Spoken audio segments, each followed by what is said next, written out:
Do not escalate the war in Ukraine any further. That's the stark warning that President-elect Donald Trump delivered to Russian President Vladimir Putin on November 7th, just a day after he won the US presidential election. And it's a sign to everybody in Ukraine that Trump is preparing to take Putin to task for his special military operation. Not only that, Trump also reminded Putin that the US maintains a strong military presence in Europe, suggesting that he'd be ready to use that presence if need be. However, that doesn't mean that Trump is going to be sending more weapons or even soldiers into Ukraine. Instead, the president-elect has a master plan. He's designed a pathway to peace that will not only lead to the end of the Ukraine war, but hit Putin where it hurts in more ways than one. If Trump's plan comes off, he could decimate the Russian economy for years to come, leaving the country a shadow of its former self as it tries to recover from the damage Putin's policies have caused. By pushing for peace, Trump is setting Putin up for a major fall. The question we'll answer in this video is simple: how? Trump's plan is filled with economic masterstrokes that will ultimately play out in Ukraine's favor, destroying Putin and the Russia he wants to create in the process. Does that sound difficult to believe? If so, remember that during Trump's first stint as US president, he took a bullish approach to dealing with Putin, even when others in Europe were trying to work alongside Russia's leader. A perfect example comes from his reaction to the Nord Stream 2 pipeline. In July 2018, Reuters reported that Trump went on the attack in Europe, criticizing several European countries for cozying up to Russia. Germany was the main target of Trump's ire. He claimed that Germany's approval of a Baltic Sea gas pipeline with Russia would leave Germany a captive of Russia. How? Well, Trump argued that Putin was making Germany ever more dependent on its gas against the backdrop of Berlin dropping its defense spending to less than 1% of its GDP. So not only was Germany getting weaker militarily,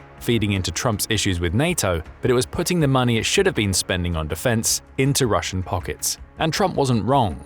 Germany's agreement with Russia saw it offer political support for an $11 billion pipeline named Nord Stream 2. As Trump pointed out in a conversation with former NATO head Jens Stoltenberg, "We're supposed to be guarding against Russia, and Germany goes out and pays billions and billions of dollars a year to Russia." Trump also claimed that Germany will have almost 70% of their country controlled by Russia with natural gas. While not entirely accurate in terms of pure control, Trump appeared to be right on the money when it comes to how much of Germany's natural gas supply would come from Russia as part of the deal. Trump was so against the Nord Stream 2 gas pipeline that he even signed a law imposing sanctions on any company that helped the Russian gas giant Gazprom to complete the pipeline. The BBC reported on this in December 2019, stating the US considers the project a security risk to Europe.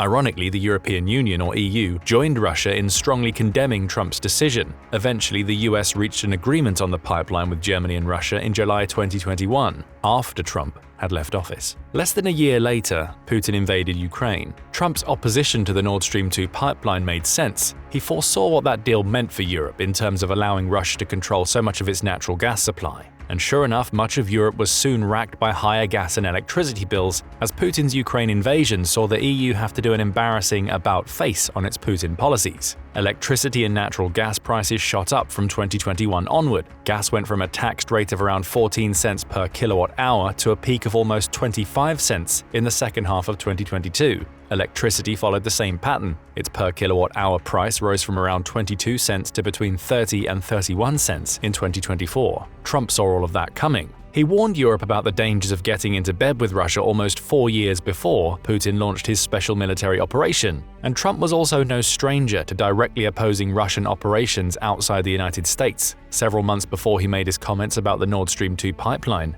Trump approved the use of force against Russian military contractors, a polite term for mercenary groups, in Syria. The battle that took place in February 2018 reportedly saw the US respond to a massive column of predominantly Russian pro-Syrian regime forces approaching an established US position with a wave of airstrikes. The Russian forces were crippled, with former US Secretary of State Mike Pompeo claiming, "In Syria now, a handful of weeks ago, the Russians met their match. A couple hundred Russians were killed." The message here is clear. Trump opposed Putin during his first presidential term, and he's setting up to do the same all over again.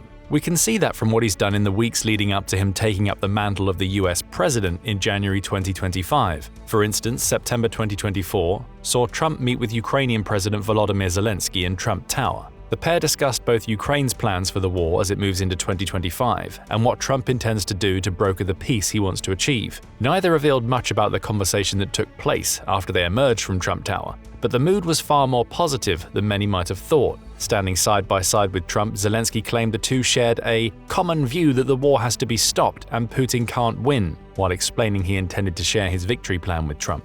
After the meeting, Trump also seemed to be supportive of Zelensky's ambitions. The BBC reports that Trump said he learned a lot from the meeting. "We both want to see this end, and we both want to see a fair deal made," claimed Trump, while he noted that he thinks Zelensky and Putin want the war to come to an end. Granted, the meeting wasn't without its thornier side. In the run-up to the September 27th meeting of minds, ABC News reported on Zelensky expressing doubts over Trump's ability to end the war. "My feeling is that Trump doesn't really know how to stop the war, even if he might think he knows how," Zelensky said in an interview with The New Yorker. Trump responded on the campaign trail, criticizing Zelensky for making nasty little aspersions about him. With that contention in play, the positive outcome of the meeting between Zelensky and Trump wasn't guaranteed, but perhaps we were all missing something here. What Trump said on the campaign trail likely didn't reflect his true view of Zelensky. Regardless, once the two met, it became clear that they shared the goal of creating peace for Ukraine. We also saw an example of Trump's bullish approach to Putin in the call we mentioned in the video's introduction.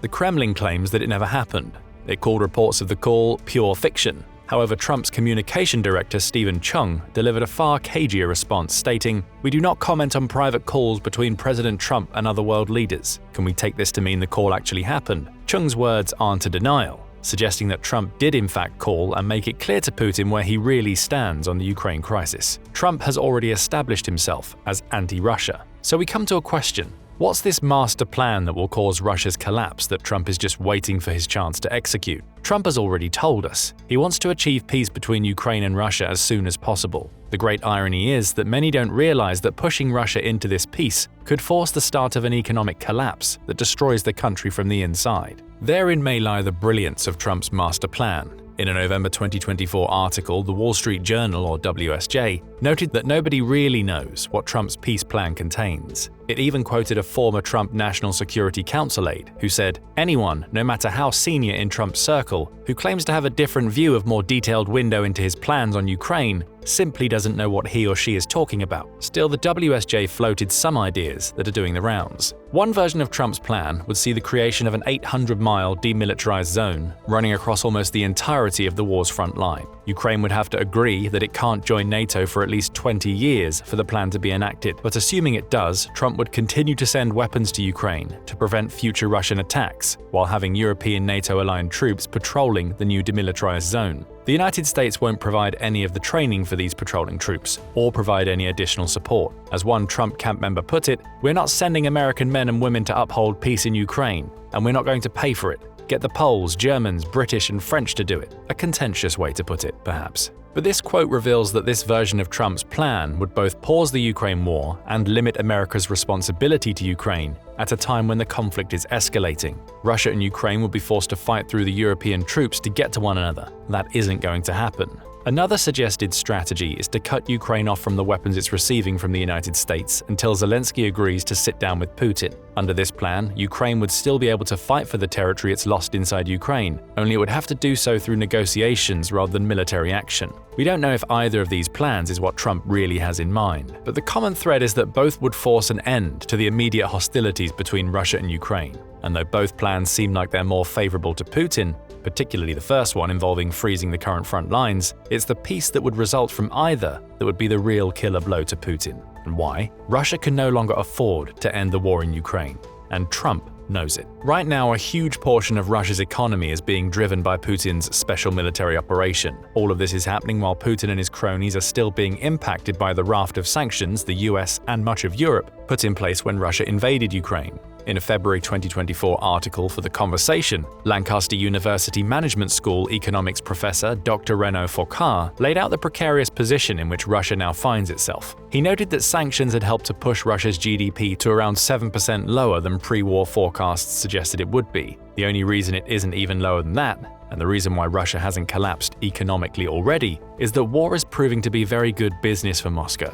Dr. Foucault notes that Russia's economy was far from diverse even before the war. Natural resources, primarily oil and gas, were its main sources of income, and both have been affected by sanctions. At the 2-year point of the Ukraine war, the country found itself spending a staggering 40% of its governmental budget on the war. Total military spending was also believed to have hit around 10% of Russia's GDP for 2023. These are all bad signs for a Russia that hopes to be prosperous after the war with Ukraine ends. Ammunition production, military equipment, pay for soldiers, and compensation delivered to the families of wounded or dead troops all contribute to the 10% of GDP spending, Foucault says. In other words, Russia's weapons manufacturing industry is paying the wages of thousands of people inside the country. Those who are fighting rely on Russia's wartime economy to feed their families. And even with all of this, the war is slowly but surely draining Russia's reserves. Add a labor shortage into the mix, Foucault claims, and you have all of the ingredients of an economy that will collapse in on itself if the war ends. Now, what does Trump claim he's going to do as quickly as possible? End the Ukraine war. The peace he negotiates may not be favorable to Ukraine in the first instance.